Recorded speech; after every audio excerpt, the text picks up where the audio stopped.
Ang Barangay Veterans Village ay pinamumunuan ni Kapitana Joy Lalata Landingin kung saan matagumpay itong nakapaglunsad ng mga proyekto para sa kapakanan ng mga residente nito. Isa sa mga naging proyekto ni Landingin ay ang pagbibigay ng mga free vaccination at check-ups para sa kanyang mga mamamayan upang tiyakin ang mabuting kalusugan ng mga ito.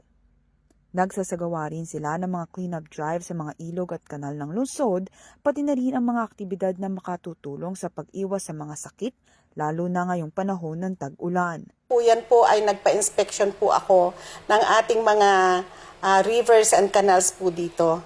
Meron ho tayong request ngayon sa MMDA for yung sa aming ilog po dito na medyo marumi na po para humalinisan po natin ito. Tungkol naman po sa dengue prevention po namin dito ay nagkakaroon din po kami in close coordination with our health center dito po sa ating barangay.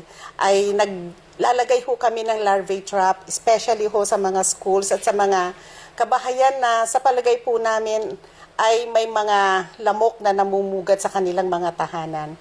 So pag na-harvest na po namin ang mga larvae trap at nakita po namin na may posibilidad na may mga lamok doon, ay saka ho kami nag-i-spray. Sa kasalukuyan po, meron ho tayong mga chemicals na pang-spray po natin para sa ating mga lamok.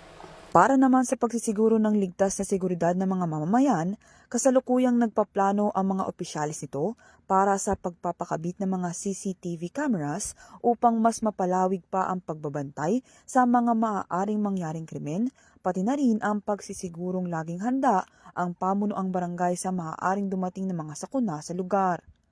Inaayos at nagdadagdag po kami ng ating mga CCTV cameras para sa seguridad ng ating mga constituents dito. And at the same time, ang ating roving po ng ating mga tanod ay hindi ho tayo tumitigil mapagabi, mapaaraw po. And then, tungkol naman ho doon sa mga maaaring dumating na kalamidad po dito, tayo ho ay kompleto ng kagamitan po dito sa ating barangay tungkol sa ating disaster risk management program po dito. Kompleto ho kami, ultimong mga generator sets, mga pamutol sa mga malalaking kahoy kung may mga bumabagsak.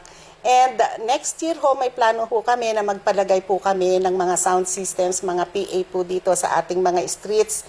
Nang sa ganun ho ay i-inform ho ang mga barangay through the PA kung may mga parating na kalamidad, kung may mga baha, kung may mga kailangang aksyonan kaagad o bigyan ng solusyon na kanilang mga problema at mga parating, lalong-lalo na mga bagyo po. Samantala, dahil sa mga matagumpay na proyektong naisabatas at naisagawa ni Kapitana Joy Landingin, kinilala ito bilang isa sa mga outstanding na barangay captain at nabigyang parangal sa Gawad Filipino Awards 2024. Ang pagtanggap po natin ng Gawad Filipino Award ay akin pong inaalay, unang-una po sa Panginoon. Pangalawa, sa ating mga constituents na naging cooperative naman po sila tungkol sa mga ginagawa natin dito sa barangay. Hindi ho magiging successful lang mga projects po natin dito kung hindi ho tayo nakikipag-collaborate sa ating mga constituents, sa ating mga SK na pinamumunuan ni SK Diego Castañeda. Very supportive ho ang aming SK po dito. At siyempre po, dahil pinapayagan ako ng aking pamilya na manilbihan po dito, iniaalay ko din po ang aking mga ginagawa ngayon sa aking pamilya lalo na. Maraming salamat po.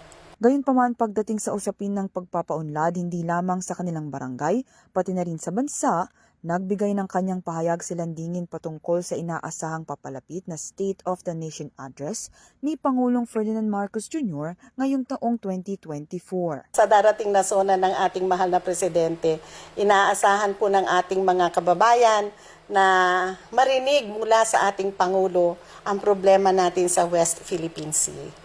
And then siguro ho yung economic status natin, yung pangako po niya na bigas na magiging 20 pesos, hinihintay pa rin ho ng ating mga kababayan po iyan. At syempre ho yung pag-angat ng ekonomiya ng ating bansa. Para sa URTV News, Dan Villegas sumasaludo sa bawat Pilipino.